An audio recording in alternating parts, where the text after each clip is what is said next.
Who will read?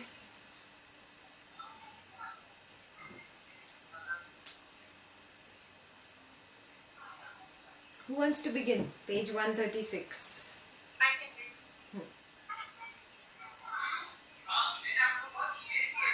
Vasistha continued, in this connection, O Rama, I remember an inspiring song sung by the son of the preceptor of the gods, Kacha.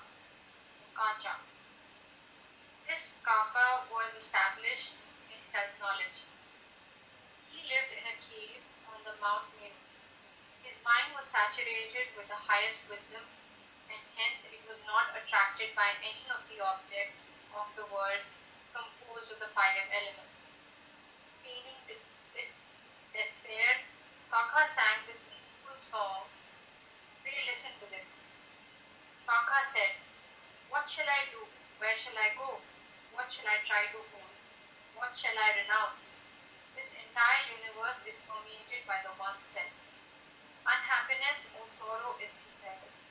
Happiness is the self too. All desires are but empty void. Having known that all this is the self, I am freed from all travail. In this body, within and without, above and below, everywhere, here and there is only the self and self alone, and there is no non-self. The self alone is everywhere. Everything exists as the self. All this is truly the self.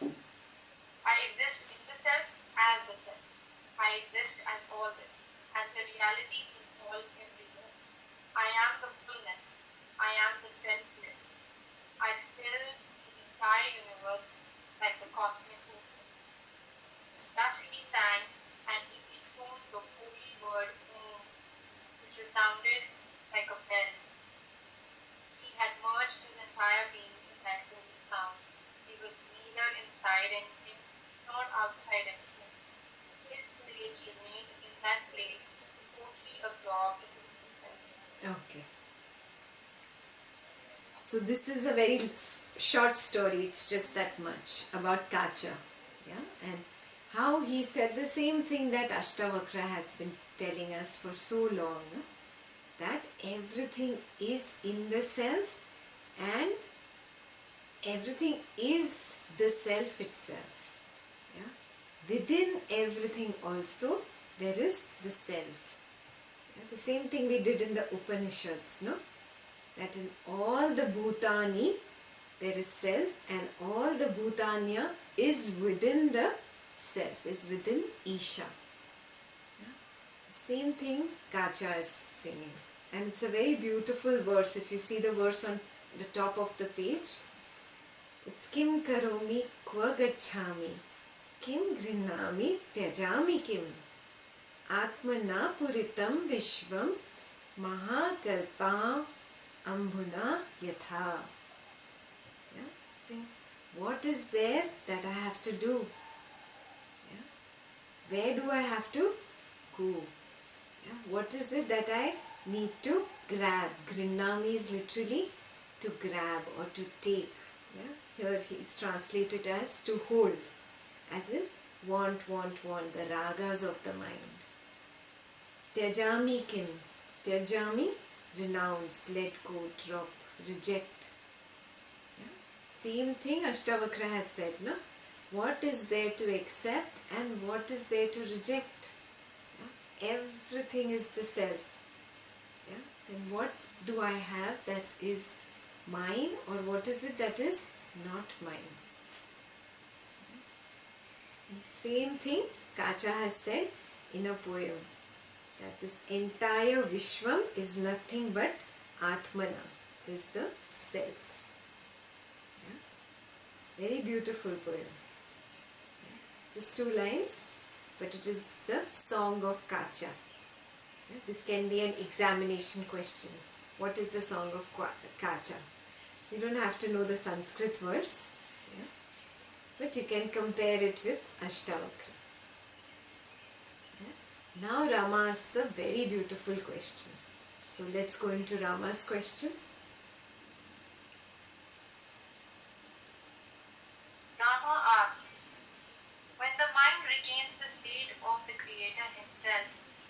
destruction of all notions, how does the notion of the world arise in it? Vasistha continued, O Rama, the first-born creator, on arising from the womb of the infinite consciousness, uttered the sound Brahma. Hence, he is known as Brahma, the creator. This creator first entertained the notion of light, and light came into being. That light visualized his own cosmic body. This came in from the brilliant sun to the diverse objects that fill the space. He contemplated the same light as of infinite sparks, and all these sparks became diverse beings. Surely, it is the cosmic mind alone that has become this Brahma and all the other beings. Whatever this Brahma created in the beginning, it seems limited. After creating the universe by his own of force, the Creator rested in his own self in deep meditation. From there on, created beings acquired the character of the things with which they associated. By associating with the good, they became good, and those who associated with the world became worldly. Thus one gets bound to this world appearance, and thus one is liberated too. Okay. So basically again, Yoga Vasistha keeps repeating the same thing. Yeah. So in the beginning, you can see till here. In the beginning, there is the creator, he says. Yeah. This creator, he has arisen from the womb of the infinite consciousness. What is that womb called? Who remembers? Who remembers?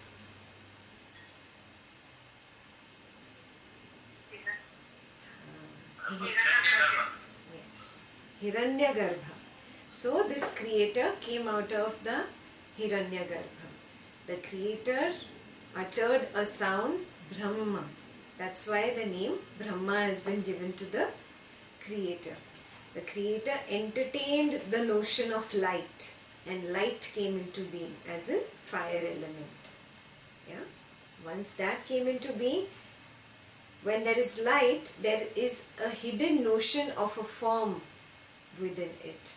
So there was this notion of a form, and then different forms came into being, or subtle beings as they are.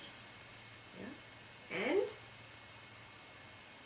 the subtle beings, whatever they imagined themselves to be, they became that. So he says, from there on, created beings acquired the character of the things which they associated with. So this creator gave rise to subtle beings,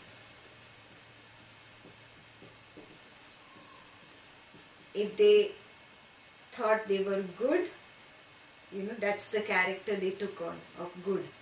Yeah? And if they thought they are bad, they are subtle beings again, but they are more on the tamasic side. So that's how the tamasic came up. Yeah? Why am I giving you this background? Because now when we go ahead, he will be talking more in depth about these rajasic and tamasic beings. Yeah? So that is what is described here. Whatever you think, whatever notion you entertain, that is what you become. That is the gist of this paragraph. Whatever notion I entertain, I become that, and I get bound in the cycle of life and of birth and death on account of that notion that I'm attached to. And then slowly going through many repetitions of birth and death, they come to this knowledge, they move towards sattva, and they get liberated. Thus one gets bound to this world appearance, and thus one is liberated too. So basically getting bound is nothing but getting trapped in my own notion of good or bad, and getting liberated means getting rid of this notion from my own mind of good and bad. It's as simple as that. Clear? Page 136 is clear? Now, can somebody else read?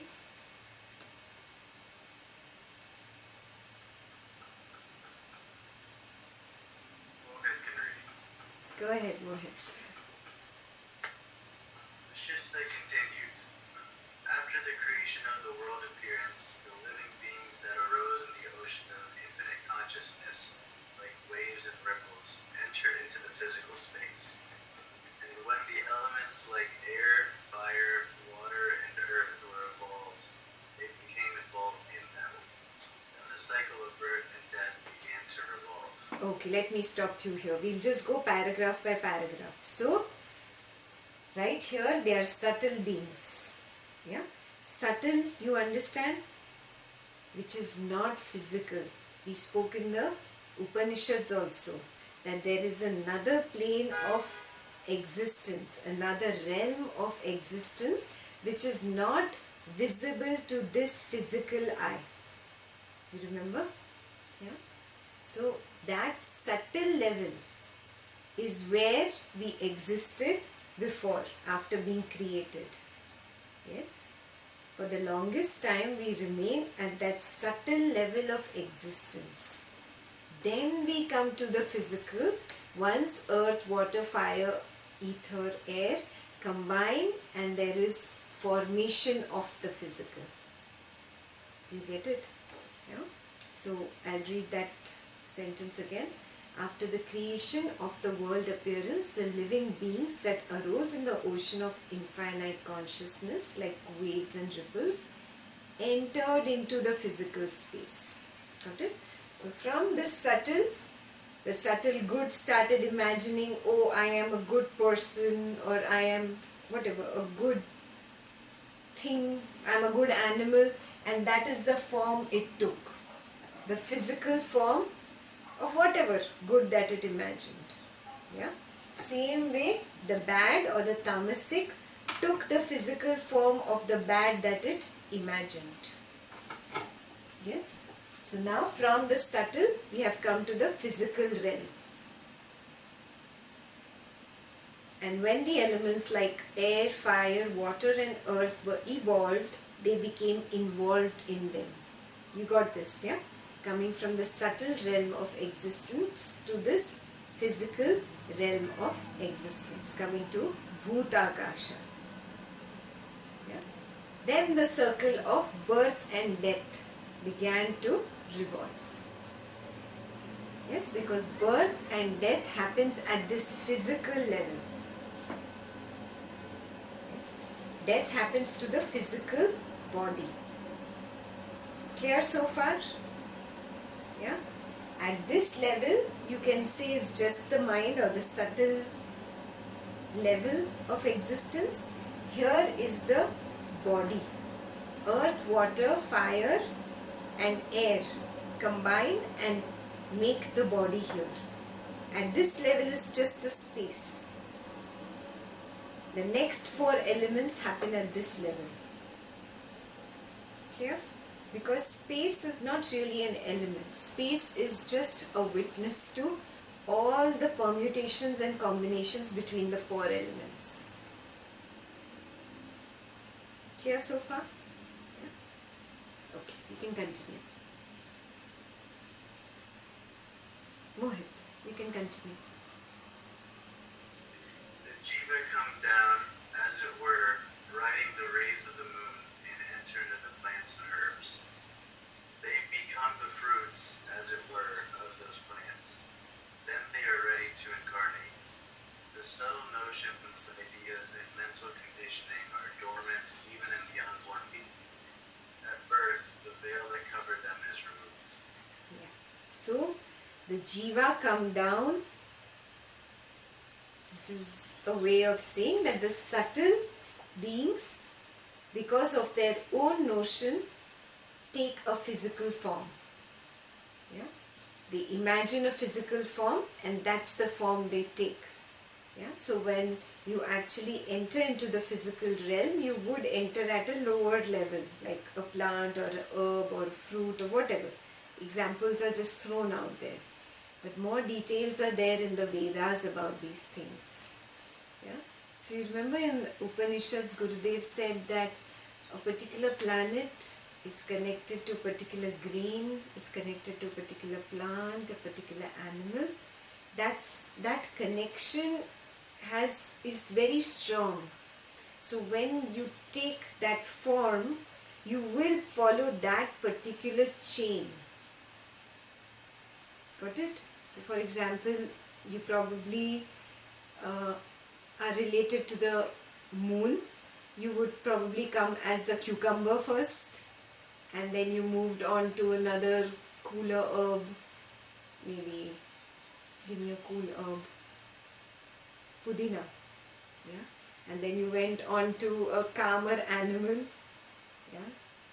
I don't know. A calmer animal, tell me. Quiet animal. A butterfly. Yeah, insect.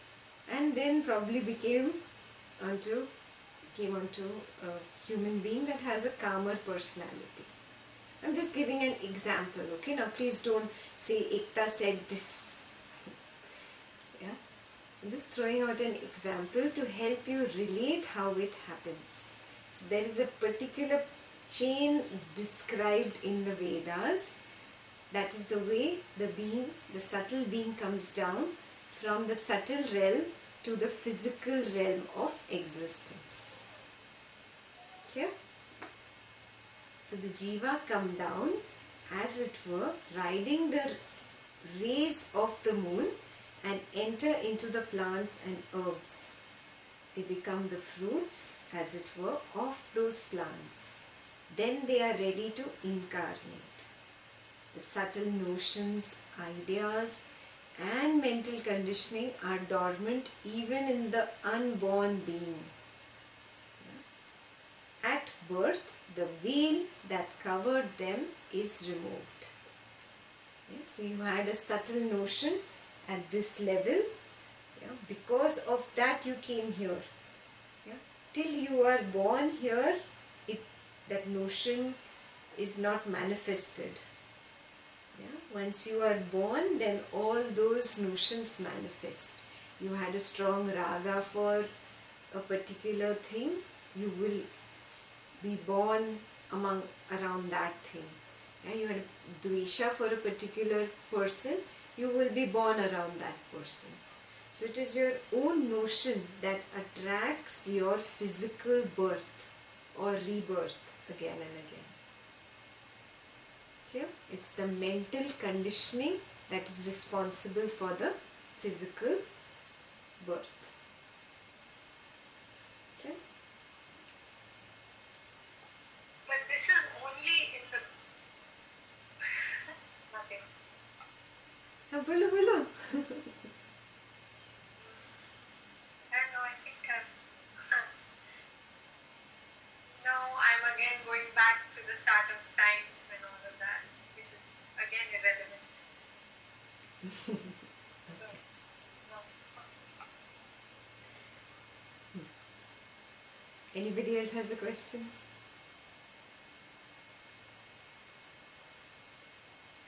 No? Mohit is smiling. What is the question?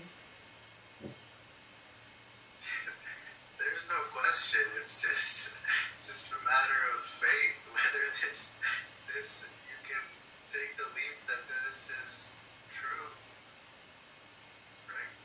So that's it. No question. That's just the juncture we're at here in Mohit's apartment. You will get there soon. Yeah. You go deeper into meditation. That is where this knowledge comes as a self-knowledge. Yeah. So very soon Mohit will be a rishi. Rishi Mohit will then tell us, give us this knowledge. Yeah. This is what I have cognized in my deepest meditation. So we wait for that day, Mohit.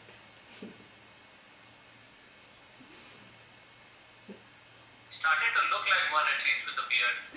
Yes. Look at him. He's levitating already. Okay. Because a friend said that I don't look yummy enough, so it hurt my feelings. So I'm proving a point.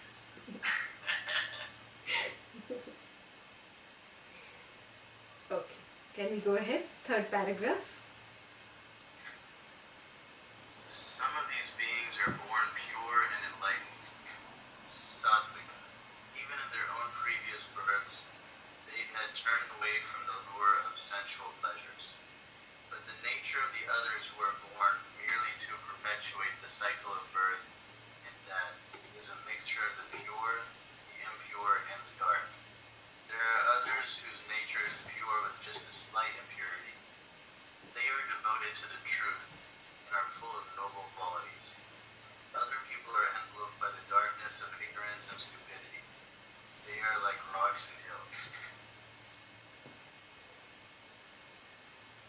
Continue. Those beings in whom purity is preponderant with just a slight impurity, the Rajasa Sattvika people, are ever happy, enlightened, and do not grieve nor despair. They are unselfish like trees, and like them, they live to experience the fruition of past actions without committing new ones. They are desireless. They are at peace within themselves, and they do not abandon this peace even in the worst of calamities. They love all and look upon all with equal vision. They do not drown in the ocean of sorrow. By all means, one should avoid drowning in the ocean of sorrow and engage oneself in the inquiry into the nature of the self. Who am I? How has this world illusion arisen? One should thus abandon egoism in the body and attraction to the world. Then one will realize that there is no division in space, whether or not a building stands in space. The same consciousness that shines in the sun also dwells as the little worm that crawls in a hole in this earth. Okay. Yeah. So he's basically describing that once these subtle beings took the physical form, obviously because of the mental conditioning and the way their ragas and dveshas, came up, and how they could control the ragas and dveshas or not, and they fell into Maya. This determines whether they are Rajasic, Tamasic or Sattvic. Yeah? So RTS, you understand, Rajasic, Tamasic or Sattvic. Yeah? Obviously the Sattvic people are completely pure. Yeah? The Tamasic people are completely dark. Yeah? They are drowned in this Maya. And the Rajasic people, yeah, they are in the middle. They have some impurity in them. Yes? But they have an inclination towards being sattvic.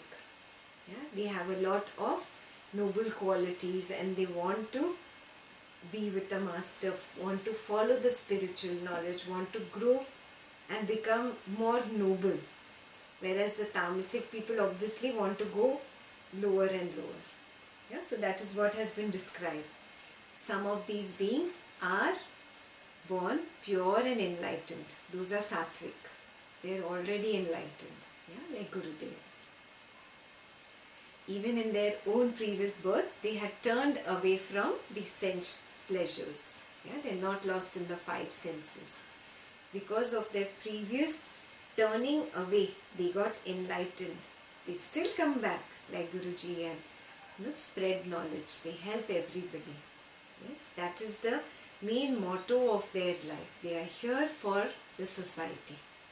Yes, such beings are the sattvic ones, the enlightened ones. Yeah? But the nature of the others who are born merely to perpetuate the cycle of birth and death is a mixture of the pure, impure and the dark.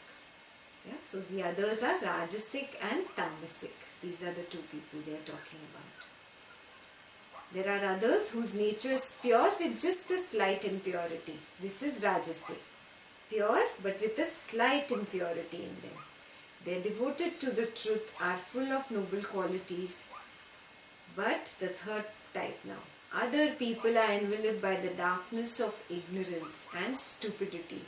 They are like rocks and hills. Clear? Sattvic, Rajasic, Tamasic, got the three qualities. Yeah? Next paragraph. Those beings in whom purity is preponderant with just a slight impurity, the Rajasa Sattvic people, are ever happy, enlightened and do not grieve nor despair.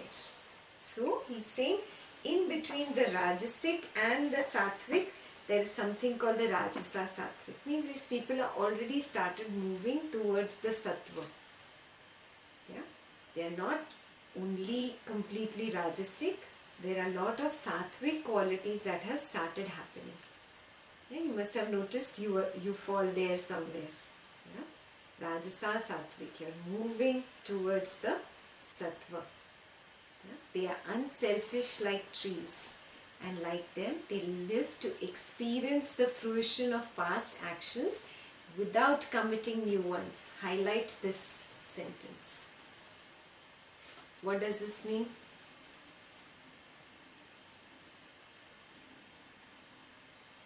What does this sentence mean? No new karmas created. Perfect. Perfect. Whatever sanchita I have from my past karmas in my karma bag, they come my way. I just go through them. Whatever it is, I happily go through them without throwing agami seeds. Yes, that is the quality of Rajasa Sattvic people. So homework number 1 for you.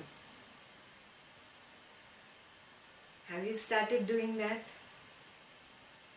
Yeah. Just going through whatever sanchita comes my way from the past and stop creating agami seeds. Have you stopped creating agami seeds? Yeah. Something to look within. Huh? That's homework number 1 for today. Are you Rajasa Sattvic?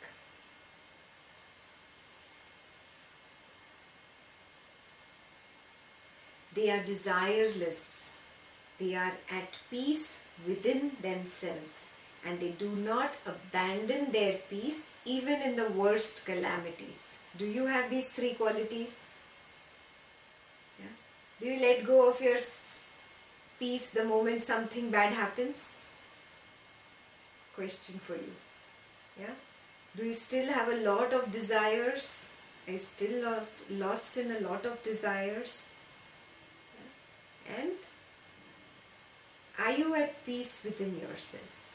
These are the 3 questions that you can ask yourself. This will answer the homework whether you are Rajasa Sattvic yet or not. They love all and look upon all with equal vision. They do not drown in the ocean of sorrow. An ocean of sorrow is just being lost in this Maya. People, situations and things, likes and dislikes, raga and dvesha. Being lost in this is the ocean of sorrow. Being lost in the ocean of sorrow. So Vasistha advises Rama, by all means you avoid this ocean of sorrow. Yeah? And engage in the inquiry of the nature of the self. So Vasistha is actually telling you, if you are still not a Rajasa Sattvic person, if you have still not started moving towards that direction, then start now. It's not too late yet. Yeah? Inquiry is your path now. Inquire into this, who am I? Yeah? Who am I? Going beyond this body.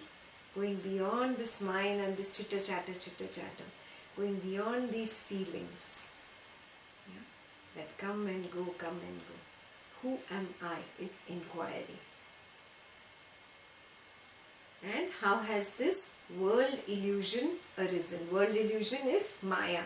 How am I so lost in the Maya of this person or this situation or this thing? Then one will realize that there is no division in space, whether or not a building stands in space. What does this mean? We can divide the earth and say this is my earth, yeah, from this boundary to that boundary where my house sits. But can I divide the space? Can I divide the sky? Can I say my neighbor's sky is different than my sky? You cannot, no? Yeah, but the mind is so lost in division. You know, wake up to this. You cannot divide space. And you are space. Yeah? Everything is space. Everything is in space. Yeah? There is no Dvaita. Wake up to this. Yeah? That is what Vasistha is saying. The same consciousness that shines in the sun also dwells as the little worm that crawls in a hole on this earth. So drop this duality. If you are still stuck, Vasistha advises you, drop duality. Yeah? Cool? Now the next paragraph is some more advice for you. Yeah? So let's read that. O Rama, one who is wise and who is capable of inquiring into the nature of truth should approach a good and learned person and study the scripture. This teacher should be free from craving for pleasure. He or she should also have had direct experience of the truth. And with his help, one should study the scripture, and by the practice of the great yoga, one can reach the supreme state. It is by emulating the example of the holy ones that one makes progress towards the supreme state. Brahma, only a person who is intelligent like you, who is good-natured and equally visioned like you, and who sees only what is good, is entitled to the vision of wisdom which I have described to you. Brahma, you are already a liberated being. Live like one. Yeah, so here he says that you must study the scriptures. Very, very important. Yeah. It doesn't matter whether you are a karma yogi, a jnana yogi, or a bhakt. Yeah. Finally, self-knowledge comes as a self-realization even to a bhakt, even to a karma yogi. Yeah. And that is nothing but the ancient wisdom. This wisdom about the self. Yeah? So he tells Rama that you must study a scripture, and with whom? Somebody who is enlightened, like Gurudev. Yeah? A master is required. Yeah? Somebody who knows the path can only lead, no? Somebody who doesn't know the path cannot take you there, right? So Gurudev is somebody who is enlightened, who has reached there. Therefore, hold Gurudev's hand and walk. Yeah? Study the scriptures and keep walking. Yeah? And see, he is very beautifully underlined it, that who is capable of receiving this wisdom? One who's intelligent, yeah, good-natured, equal vision. Equal vision means he sees everybody is the same. Yeah, he does not have duality in the mind. Yeah, he has love for all. Yes, that is equal vision. And one who sees only what is good. Yeah, he is not lost in the negativities of the world. The Maya has a lot of negative aspects of it. And people get lost. Oh, why is there the Satan? Why is there the devil? So if you're lost only in the negative aspects of this Maya, you will never be able to rise to this wisdom. Yeah? So this is a very important qualification. One who sees only what is good is entitled to the vision of wisdom. A very important line. This also can be an exam question. I've already started preparing your paper now. And he tells Rama, you are already enlightened, so live like one. Yeah? Now we'll go ahead. Page 138. Who'll read now? I can read. Read the whole page. Okay. Valmiki said, the people listened to sage Vasistha's word of wisdom with total attention. In the evening, the congregation was given leave to retire for the day. When the assembly had thus dispersed, Vasistha gave leave to the princes, Rama and his brothers, to retire for the day. When night fell, all except Rama retired to bed. But Rama could not sleep. Rama contemplated the illuminating words of sage Vasistha thus. What exactly are the means that the sage Vasistha has prescribed for the conquest of the senses and the mind, which are surely the sources of sorrow? It is impossible to abandon enjoyment of pleasure, and it is not possible to end sorrow without abandoning such enjoyment. This indeed is a problem. But since the mind is the crucial factor in all this, surely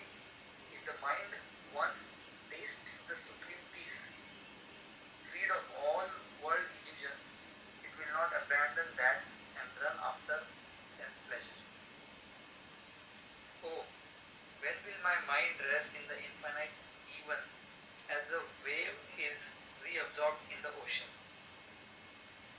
When will I be free from all craving? When will I be blessed with equal vision? When will I be rid of this terrible fever of worldliness? Oh, my intellect, you are my friend. Contemplate the teachings of the sage Vasistha in such a way that we shall both be saved from the miseries of these worldly existence. When the day dawned, Rama and the others got up and performed their morning religious functions. Soon after this, all of them entered the assembly and took up their respective places. Opening the day's proceedings, Dasharatha said, O blessed Lord, we feel highly elevated by the words of supreme wisdom that you uttered yesterday. Our deluded belief in the reality of this world appearance is also provided with a powerful challenge. O Rama, only that day on which such sages are worshipped can be regarded as fruitful. The other days are of darkness. This is your best opportunity. Inquire and learn from the sage that which is worth learning. Rama said to Vasistha, O Lord, giving up sleep, I have spent the whole night meditating upon your enlightening words, endeavoring to see the truth that the words point to. Thus, have I enshrined that truth in my heart?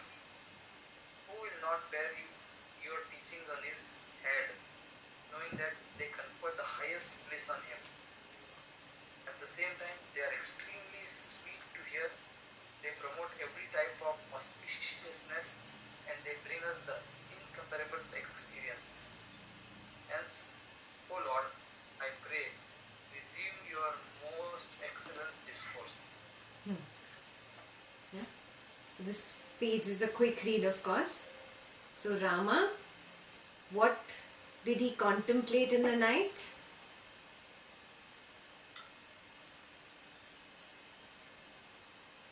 What is the main problem?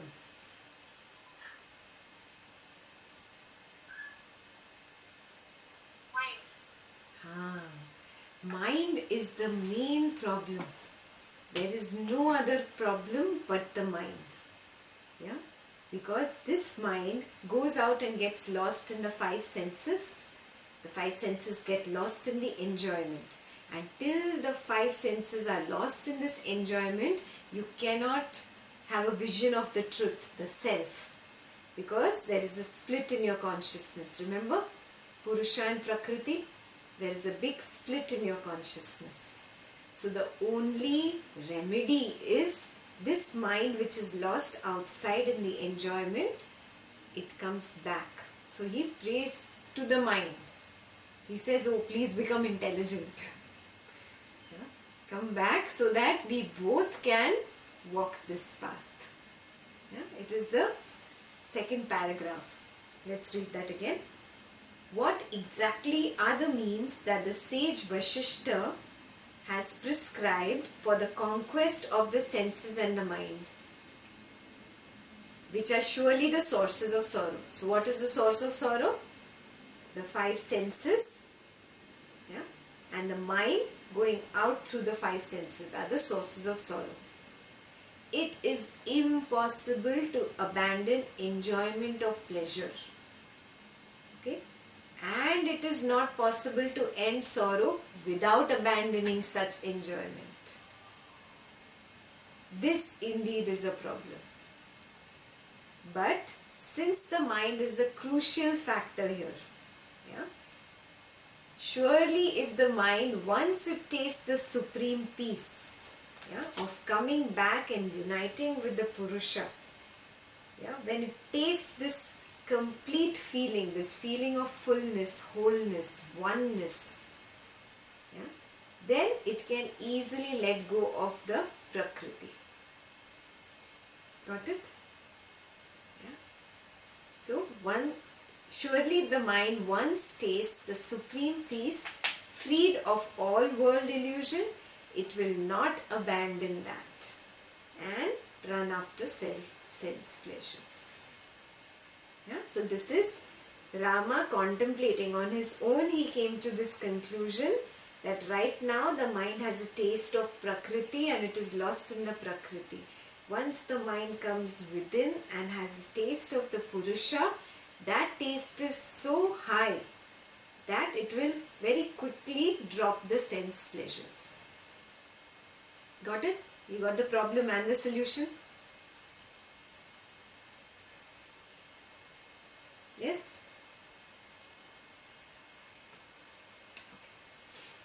So we go to page 139. The rest is nothing. They just came back in the morning and they said, let's resume. Who will read now?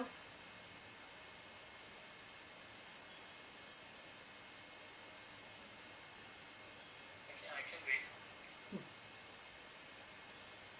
Vasistha said, O Rama, kindly listen to this discourse on the dissolution of the universe and the attainment of supreme peace.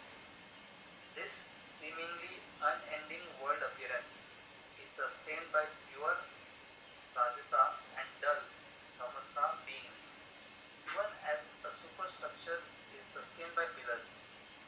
But it is playful and easily abandoned by those who are of pure nature, even as the slow is effortlessly abandoned by a snake.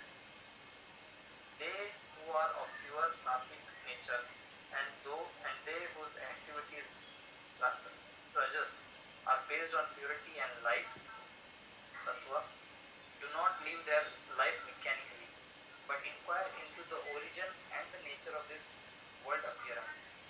When such inquiry is conducted with help of right study of scriptures and the company of holy ones, there arises a clear understanding within oneself in which the truth is seen, as in the light of a lamp. Not until this truth is perceived by oneself through such inquiry is the truth seen truly. O Rama, you are indeed of a pure nature. Therefore, inquire into the nature of truth and the falsehood, and be devoted to the truth. That which has not in the beginning, that which was not in the beginning and which will cease to be after a time, how can that be regarded as truth? That alone can be regarded as truth which has always been and which will always be. Very nice. Yeah, so simple. He says this Maya is sustained. World appearance is Maya. This Maya or world appearance is sustained by Rajas and Tamas. Yes? Or Rajasic beings and Tamasic beings. Because of their ragas and dveshas and their inclination towards a lot of activity or dullness. Yeah? This Maya is sustained because of that. The moment one moves towards Sattva, yeah, he can drop this Maya as easily as a snake sheds its skin. Yeah, the slough is nothing but the snake skin. Yeah, it can be shed very easily by the snake.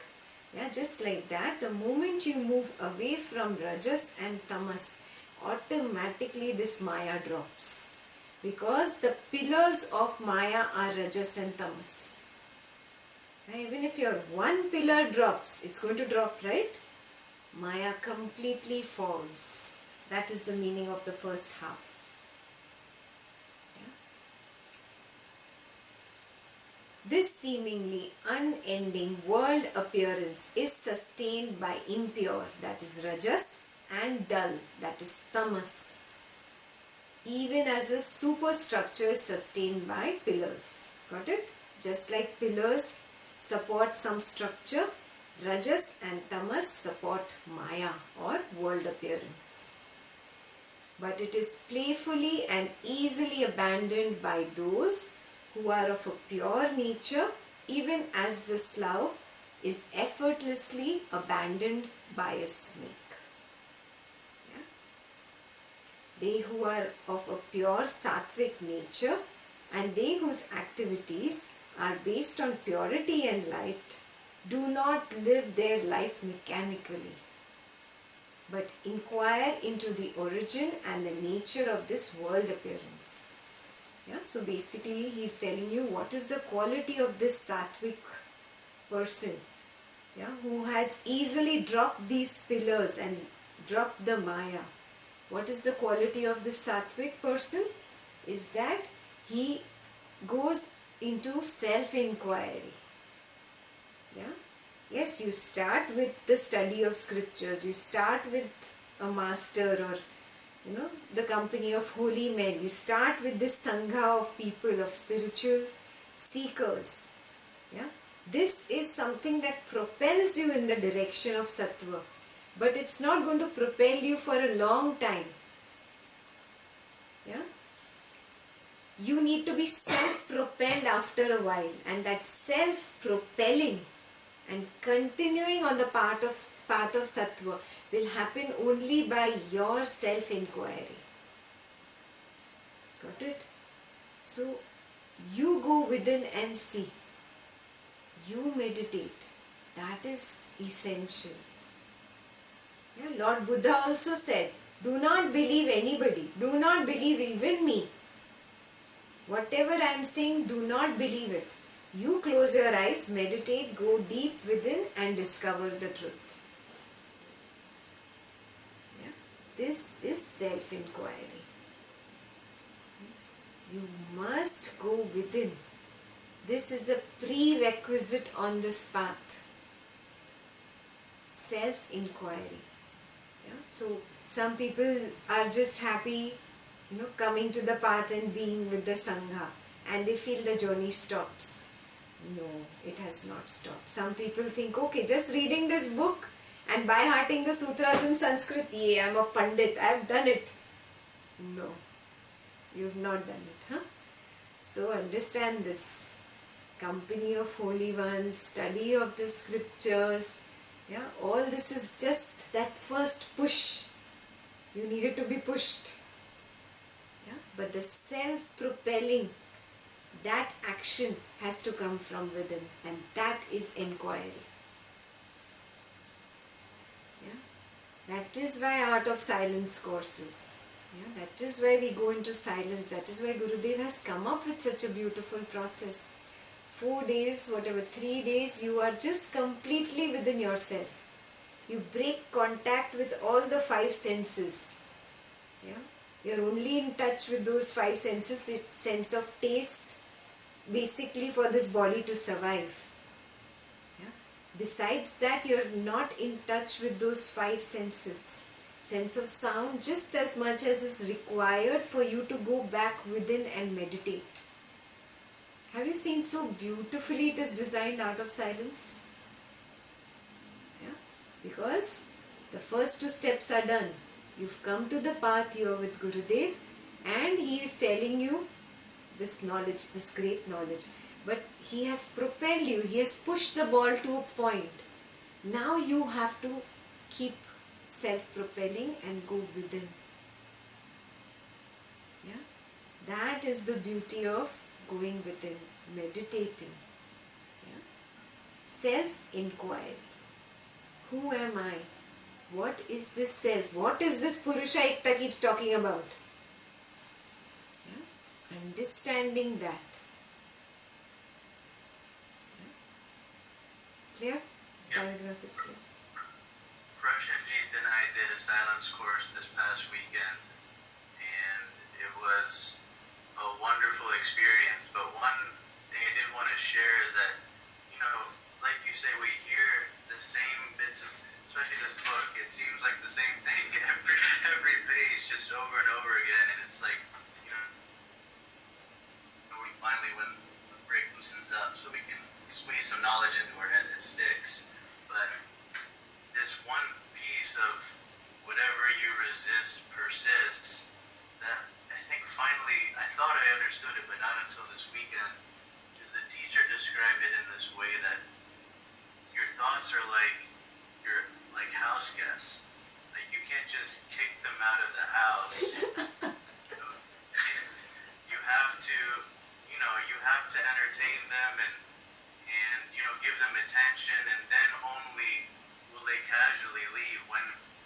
conversation is over. Which is not true. It's like you have to treat your thoughts kind of politely, right? They're like kids. If you just scream at them and say clean your room, they'll just scream back and say no. They just, it's like the kid that wants to scream in the back of the classroom. They're just like your thoughts. They're just acting up. But if you're polite with them and you speak cordially with your thoughts, then they will line up as you wish and on demand.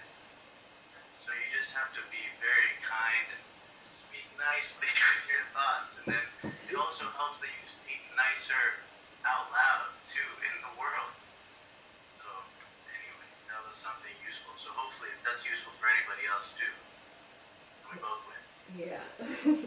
Beautiful, very nice experience. Yeah, so he's telling you that lot of thoughts come in your meditation. Huh?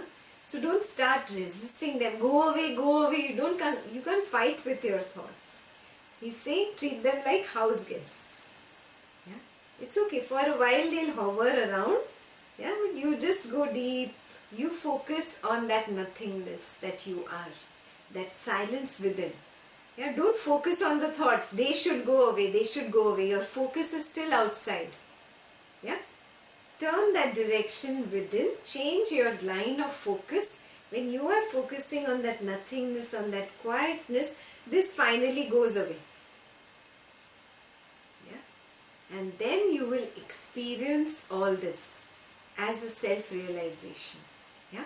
Rather than Vasistha's words or Gurudev's words or Ashtavakra's words. That is the goal. All these scriptures are nothing but convincing you, boss, sit down, close your eyes and meditate. That's it. That's the only goal. Yeah, finally that will take you there. Yes, that is the door. Yeah? There is a constant knock at that door. You are the one who's not opening that door. So start looking within. Yeah? Change this focus. Beautiful example, Mohit.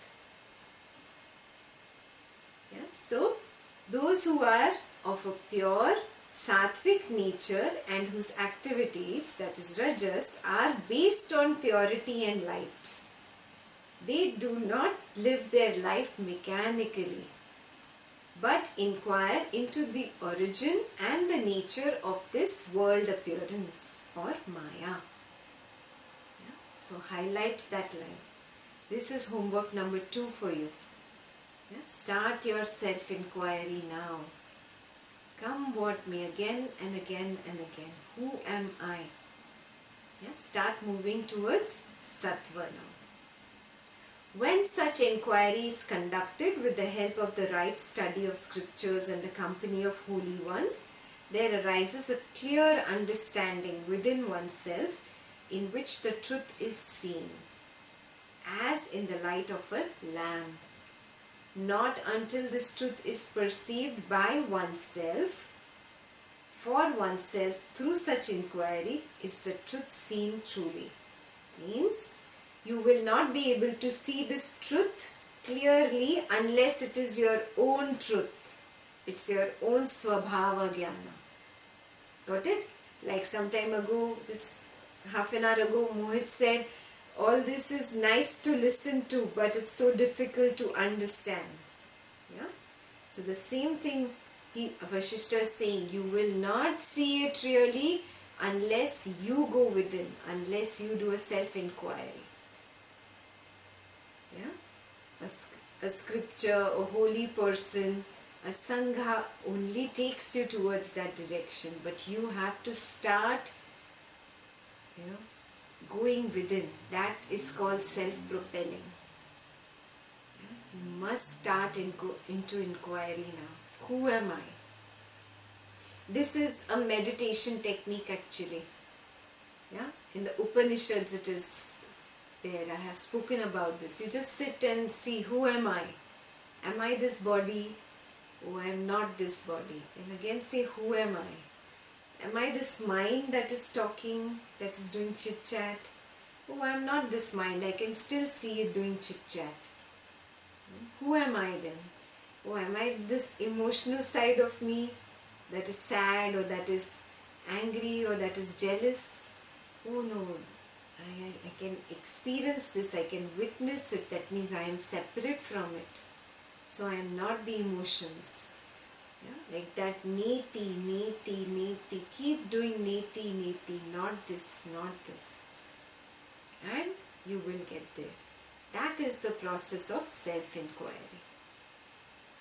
Yeah?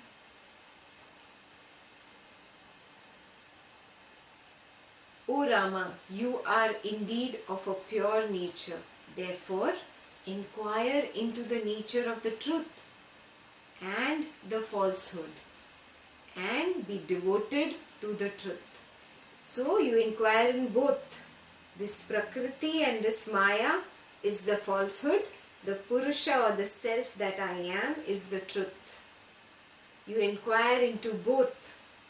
Yeah? Don't leave either. If you run away from Prakriti, yeah, then also it's half knowledge. Yeah? Remember, no? In Upanishad we did, in Ishavasya Upanishad, if you are doing only Vidya, then also it is not good. If you are doing only Avidya, that is also not good. Remember? Yeah?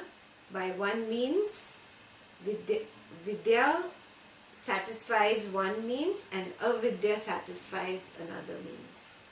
Yeah? Both will satisfy a particular thing. Yeah? That is why both are required. Yeah?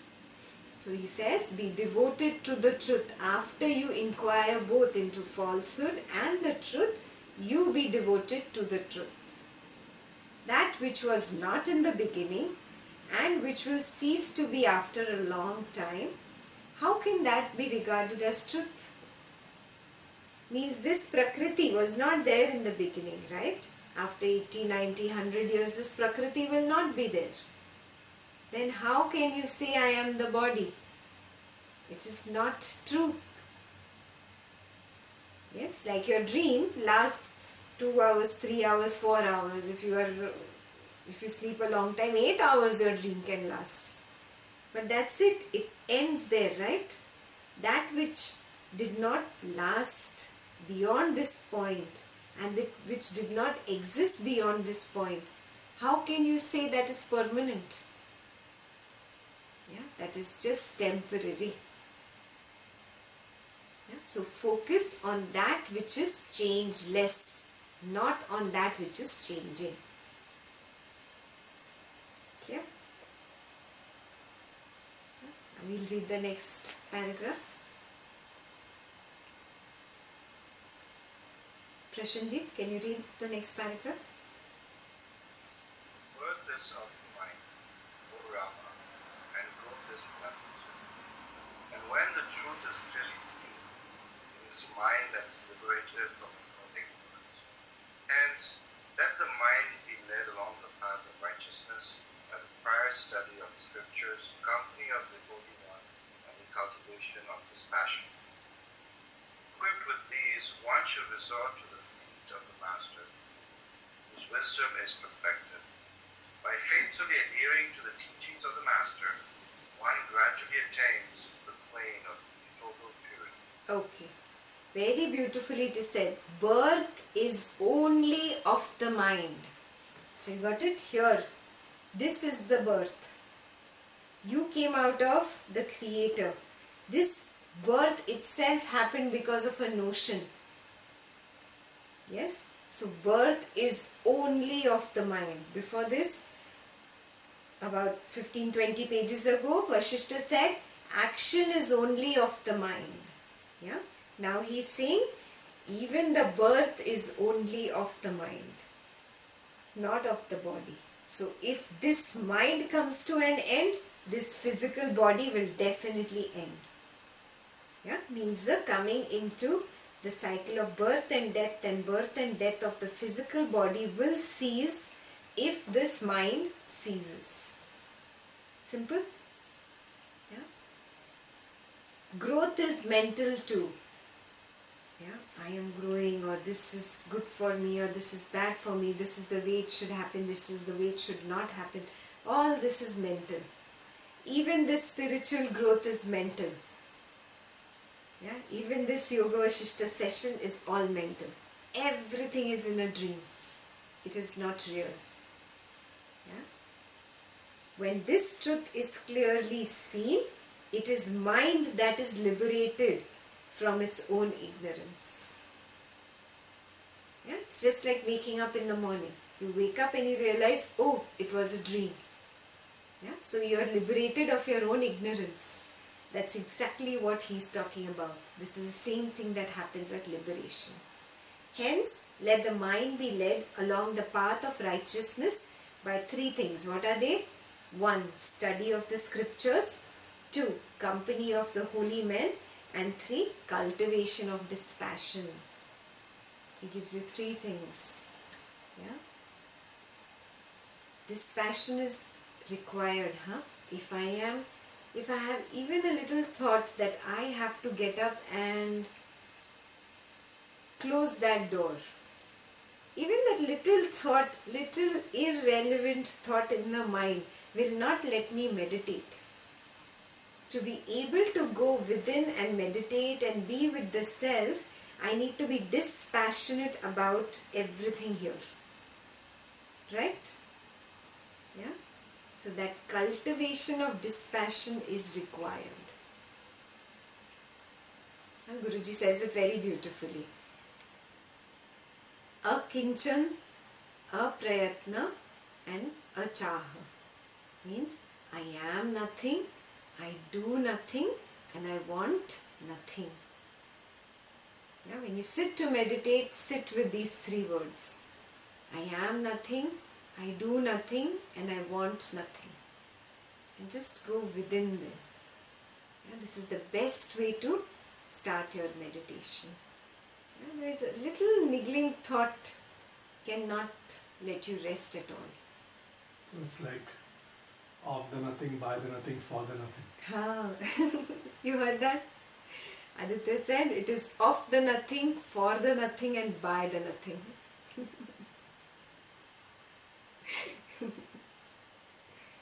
Yeah? So dispassion. Prerequisite on this path.